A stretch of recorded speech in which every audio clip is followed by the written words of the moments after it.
আজ একদম অন্য জায়গা থেকে একটা ভিডিও শুরু করছি। ছাদের ওয়েদারটা খুবই সুন্দর ছিল, তাই আজ ওখান থেকেই শুরু করছি। এই কটা উপকরণে আজ একটা হার বানাবো, চলো শুরু করা যাক।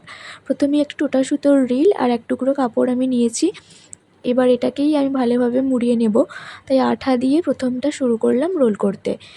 এইরকম রোল করতে করতে একেবারেই শেষে গিয়ে আমি আবারও একটু আঠা নিয়ে কাপড়টাকে সেট করে দিয়েছি। এবার দু সাইডে যেটুকু বেরিয়েছিল ওটাকে আমি পেন্সিল কম্পাস দিয়ে ভিতর দিকে টাক করে দিয়েছি, যাতে ওটা আর বেরিয়ে না আসে। চাইলে তোমরা আঠাও দিতে পারো, আমি আর এখানে আঠা ব্যবহার করিনি। তাড়াতাড়ির জন্য আমি খুব তাড়াতাড়ি কাজটা করেছি, তাই একটু আঠা আর দিইনি।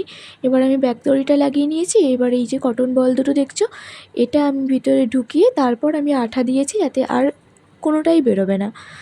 এবার হয়ে গেল। আর এই যে দেখো, আমি একটা জাম্প রিং দিয়ে কড়ি আটকে নিয়েছি মাঝখানটা।